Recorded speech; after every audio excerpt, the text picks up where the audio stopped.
आज ज्या निवड झाली, आज सरकारला आपल्या बहुमताचा प्रस्ताव जो आहे तो त्या ठिकाणी सिद्ध करायचा आहे। आणि मी आपल्याला सांगतो, ज्याप्रमाणे काल अध्यक्षांनी गटनेता म्हणून एकनाथ शिंदे साहेब आणि खऱ्या अर्थानं बाळासाहेबांचे जे शिवसैनिक आहे, या ठिकाणी दोन सेना आहे, एक उद्धव ठाकरेची सेना आहे आणि एक आदरणीय बाळासाहेबांची सेना आहे, ती एकनाथ शिंदेसोबत आहे। आणि त्या बाळासाहेबांच्या सेनेसंदर्भात मोठ्या प्रमाणात बहुमताने या ठिकाणी हा अविश्वास प्रस्ताव पारित होईल आणि या ठिकाणी सरकारला बहुमताने समर्थन मिळेल आणि एकनाथ शिंदेजी आणि देवेंद्र फडणवीसजी या सरकारमध्ये सगळ्यात जास्त बहुमताने या प्रस्तावाला मान्यता मिळेल, अशा प्रकारची परिस्थिती आज सभागृहामध्ये आहे। आणि या ठिकाणी आज तुम्ही पाहिलं आहे की हनुमान चालिसाचा परिणाम हा संपूर्ण महाराष्ट्रामध्ये आपण या ठिकाणी MLCच्या इलेक्शनमध्ये, राज्यसभेच्या इलेक्शनमध्ये, अध्यक्षाच्या निवडणुकीमध्ये आणि आज जो विश्वास ज्याप्रमाणे सरकारला आपला या प्रस्तावाला खऱ्या अर्थानं बहुमत सिद्ध करायचा, याला सुद्धा मोठ्या प्रमाणात प्रतिसाद मिळणार आहे। आणि सरकार मजबूतीने या ठिकाणी 20 ते 25 वर्ष पूर्ण ताकदीनं चालेल, कारण देवेंद्र फडणवीसजींचा जो अनुभव आहे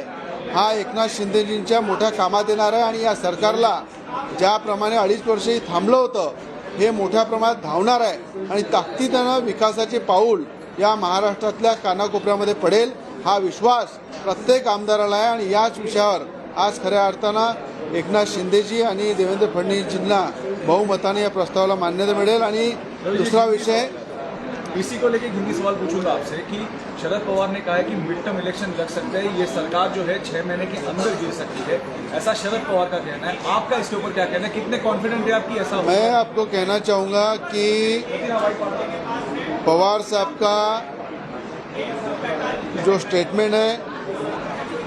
वो सब चीज़ों को धोया गया है, क्योंकि जिस परिस्थिति में आज एकनाथ शिंदे जी CM है, डिप्टी CM देवेंद्र फडणवीस साहब है और महाराष्ट्र की जनता चाह रही थी कि सही मायने में ऐसा ही कोई गठबंधन होना चाहिए एक विचारों का, और बाला साहब के विचारों को भूल चुके हुए लोग एकनाथ शिंदे जी के विचारों के साथ बाला साहब के पूरे विचार दिखते हैं और उन्हीं विचारों को लेके ये सरकार बनी हुई है। हिंदुत्व के विचारों की सरकार है और सही मायने में शिवसेना और भाजपा का जो गठबंधन है ये सही मायने में आज हुआ है और वही सरकार आज महाराष्ट्र में बैठी हुई है। ये सबसे बड़ा आपके सभी के लिए अपने लिए एक बड़ा एक उदाहरण है। और मैं आपको कहता हूँ, पवार साहब क्या बोलते हैं उसके बजाय ये महाराष्ट्र की जनता को विश्वास है कि अभी लग रहा है 2.5 साल बाद एक सरकार यहाँ महाराष्ट्र में बैठी है जो बाला साहब के विचारों की और सही मायने में हिंदुत्व की और भाजपा और शिवसेना की जो खरी युति है, खरा गठबंधन है, इस सरकार में आज दिख रहा है। और आज मैं चाहता हूँ कि 6 महीने नहीं 25 साल तक ये सरकार रहेगी और महाराष्ट्र की उन्नति होगी, ये सभी MLA को और महाराष्ट्र की जनता को विश्वास है। मैं आज अमरावती के कोल्हे प्रकरण में बोलना चाहूँगा कि महाराष्ट्र में उदयपुर जैसा जो राजस्थान में घटना हुई, वही घटना महाराष्ट्र में हुई है और उस घटना को छुपाने का काम अमरावती की CP आरती सिंह, इन्होंने महाविकास आघाड़ी की सरकार थी, 21 तारीख को एक घटना हुई और उसको छुपाने का काम अमरावती के CP ने किया है। उसके अगेंस्ट आज मैं मुख्यमंत्री जी को मिलने वाला हूँ, डिप्टी CM देवेंद्र फडणवीस जी को मिलने वाला हूँ, उसकी तकरार देने वाला हूँ कि यहाँ पे अमरावती की CP ने जिस तरह से इस घटना को रॉबरी बताने का कोशिश की और रॉबरी बताने के साथ साथ उस परिवार पे भी प्रेशर लाया। अगर पुलिस विभाग और अमरावती की CP अगर महाविकास आघाड़ी के प्रेशर में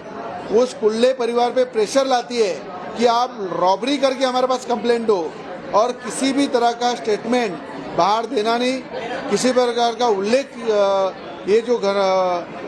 नुपुर शर्मा मैटर में जो कुल्ले ने एक हिंदुत्व की पोस्ट वायरल किया था, उस पोस्ट के अगेंस्ट उनकी हत्या हुई है। उस हत्या को छुपाने का काम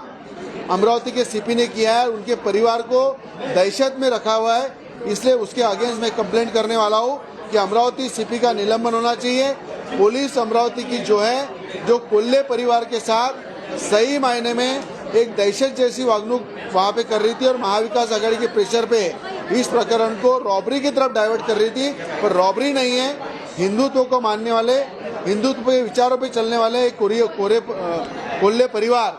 इनकी जो हत्या हुई है नुपुर शर्मा मैटर में, जो हिंदुत्व के फेवर में पोस्ट करते थे, वो पोस्ट करने से वहाँ पे उनकी हत्या हुई है। और मैं चाहूँगा कि वहाँ पे अमरावती में जो पुलिस कमिश्नर, उसमें निलंबन की कार्रवाई होना चाहिए। सरकार से मैं मांग करने वाला हूँ।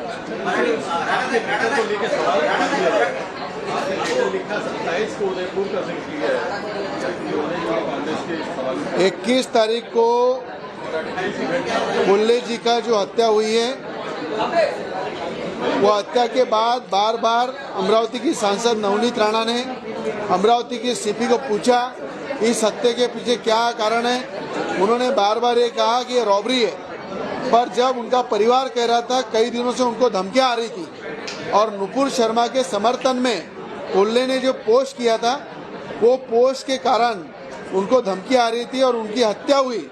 और उसको छुपाने का काम अमरावती सीपी ने किया। उसके बाद 27 तारीख को देश के गृह मंत्री अमित शाह जी को सांसद नवनीत राणा ने चिट्ठी भेजी और कहा कि एनआईए और सीबीआई के माध्यम से इसकी चौकसी होना चाहिए। और एनआईए की टीम जब 2 दिन पहले अमरावती में दाखिल हुई, उसके बाद उनको सच्चा चिट्ठा मालूम पड़ा कि कोल्हे ने जो हिंदुत्व की पोस्ट की थी, उसके कारण ही उनकी हत्या हुई है। और उसके पीछे जो संगठन है,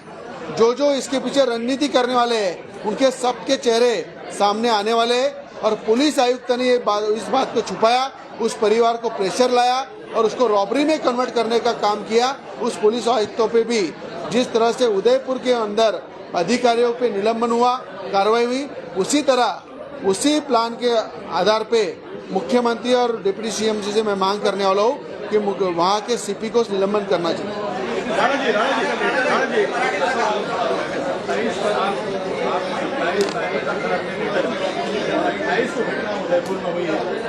उदयपुर की घटना 28 को जो भी तारीख को हुई है, वो घटना पूरा देश देख रहा था, पर ये घटना अमरावती की 21 तारीख को हुई है। और 27 तारीख को जब सीपी इस घटना को छुपा रही थी, इस कारण केंद्रीय एजेंसी से हमने मांग की कि इसमें एनआईए और सीबीआई के माध्यम से चौकसी होना चाहिए। पर घटना अमरावती की है, 21 से लेकर 27 तक, और 12-13 दिन सीपी ने मैटर को क्यों छुपाया, क्यों उसको दबाने की कोशिश की, कि महाविकास आघाडी का दबाव था। मी आपल्याला सांगतो, कोल्हे प्रकरणामध्ये महाविकास आघाडीच्या दबावामध्ये अमरावतीच्या सीपीने हे मॅटर रॉबरीकडे डायव्हर्ट केलं होतं, पण रॉबरी नव्हती तर नुपुर शर्मा मॅटरमध्ये जे हिंदुत्वाची पोस्ट फेवरमध्ये केली होती कोल्हेंनी, तेव्हा त्या आधारावर त्यांची हत्या झाली। आणि त्यांच्या परिवाराने आणि कोल्हेंनी पोलीस आयुक्तांना वारंवार सांगितलं की मला धमक्या येत आहे, माझ्या जीवाला धोका आहे, तरी पोलीस आयुक्तांनी त्यावर लक्ष दिलं नाही आणि हे प्रकरण दाबण्याचा प्रयत्न केला। जेव्हा खासदार नवनीत राणा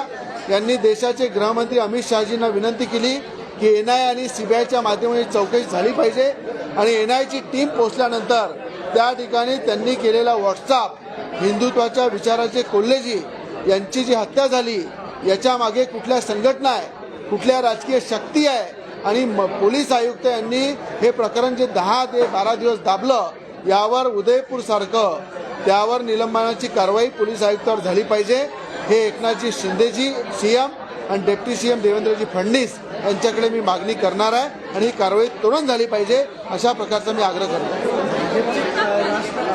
सेनेचे काही आमदार जे आहेत 16 मार्ग राजपरत एकनाथ शिंदे गटाला मिळाले, आकडा वाढण्याची शक्यता वाटते। मला असं वाटते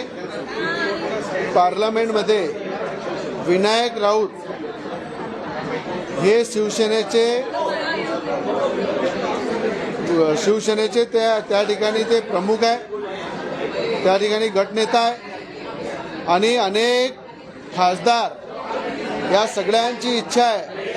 की आम्हाला बाळासाहेबांच्या सेनेसोबत जायचं,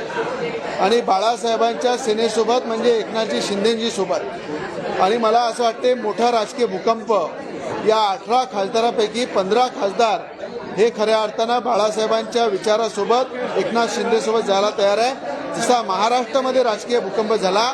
तसाच या ठिकाणी बाळासाहेबांच्या विचाराचा देशाच्या पार्लमेंटमध्ये 18 तारखेच्या आधी मला असं वाटते पार्लमेंटचा सुद्धा शिवसेनेचा गटनेता बदलेल आणि 15पेक्षा जास्त खासदार हे शिवसेनेचे आपले खरे एकनाथजी शिंदे बाळासाहेबांच्या विचाराचे मुख्यमंत्री आहे यांच्यासोबत तुम्हाला दिसेल.